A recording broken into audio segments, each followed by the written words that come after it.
香格里拉对话会马上要举行了，五角大楼称美防长要在会议期间与董军会晤，那您对此有何前瞻呢？这确实是大家最近的热议话题啊。第一，我认为这是自中美防长4月16号通话之后啊，中美两军高层的一次重要的会晤。而且我特别要指出，美方在公布了中美防长会晤的消息后啊，还同时披露了奥斯汀先生将会在会前先入院接受治疗，然后呢再前往新加坡参加香格里拉会议，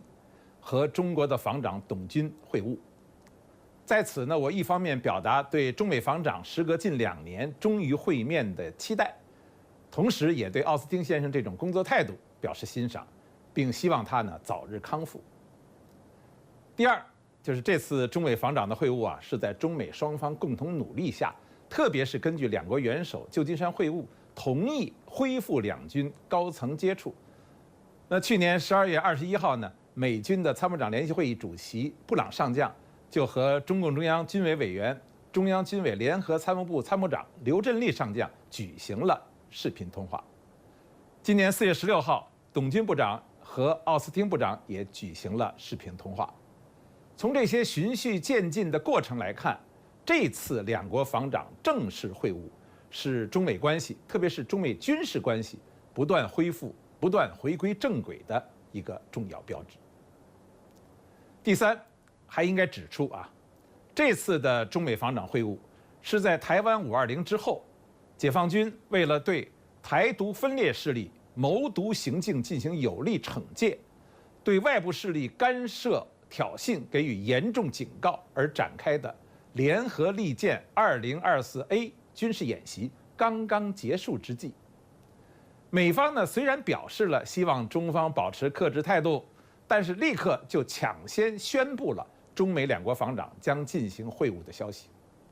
这至少表明啊，中美防长的这次会晤是建立在对中方这次台海军演等一系列惩戒台独举措的充分了解的基础上举行的。这也为在防长正式会晤的时候，中方进一步向美方全面阐明涉台问题的政策立场预做了准备。第四，这次中美防长会晤啊，以及这次的香格里拉对话会，是在全新的国际背景下举行的。我把今年的新背景呢概括为2战1选的新特点。所谓2战呢，就是指俄乌和巴以之间战事僵持，欲罢不能，甚至有升级风险的困境，给所有国家都带来了巨大的冲击。所谓1选呢，就是指美国下半年的大选，尤其是伴随特朗普的强势复归，特拜2位老人将会再次碰撞厮杀。美国大选前后的动荡可能对全球的安全局势产生的变数影响。在这种负面压力之下呀，作为今天世界上最重要的、事关全球整体安全格局稳定的2支军事力量，中美军方的代表，时隔近2年，将会在这次香格里拉会上会晤，当然就会成为所有人关注的热点。对于中美两国两军而言，我们需要的是和平，不是战争；是合作，不是对抗；是发展，不是衰退。所以我们有理由相信，这次中美防长的重要会晤能够有利于中美两国关系、两军关系止跌企稳，增信释疑，求同存异，回归正轨。同时，也会对世界的安全和稳定注入正面的稳定因素。中美防长会晤又引发人们对中美关系的议论，那您对此怎么看呢？确实啊，最近中美关系虽然整体上止跌企稳，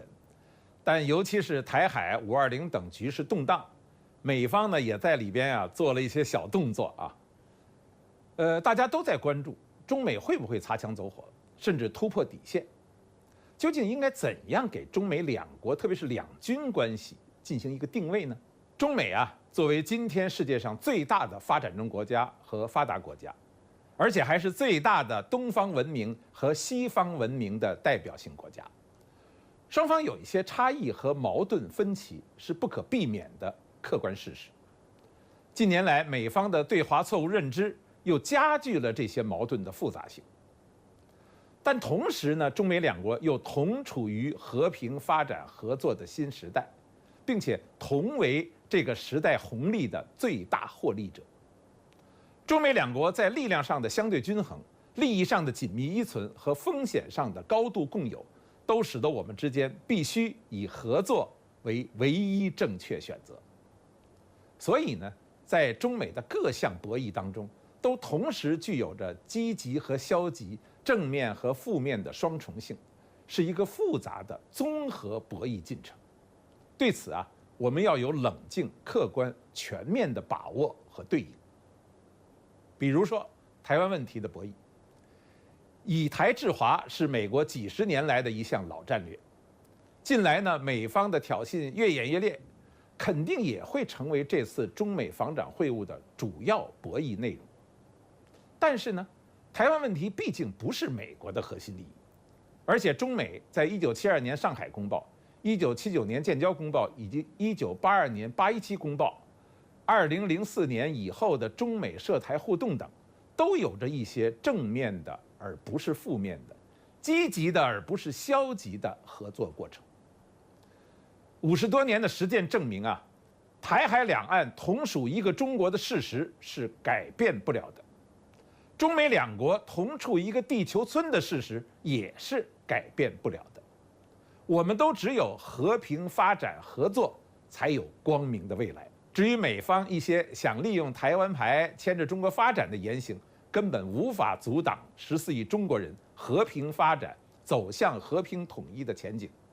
不能阻挡中美两国和平发展、合作共赢的进程。历史的车轮总是要向前走的。其实啊，上述的这些博弈，都是要以中美的政治军事互信为基础的，不冲突是我们两国两军关系的最高共识。其实啊，中美军事关系的成熟韧性由来已久，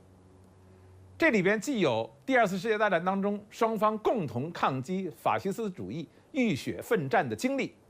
更有新中国成立后双方从不打不成交到化敌为友的发展进程。这是世界军事史上少有的两个最重要大国从激烈交锋走向紧密合作，建立在相互尊重、成熟认知基础上的稳定关系。即使有一些双边的摩擦，或者是美国内部的变动而出现动荡的时候，也都能有惊无险，斗而不破。比如，在特朗普后期中美关系紧张的时候，美军方高层就秘密地向中国军方沟通，表达维护稳定的意愿，这就是一个例证了。最近呢，习近平主席明确提出要扣好中美关系的第一粒纽扣，即中美是朋友，不是敌人，而且要按照和为贵、稳为重、信为本的基本方针来构建中美正确相处之道。这里面呢，中美两军关系，特别是军事互信，当然是其中的重要基础和压舱石。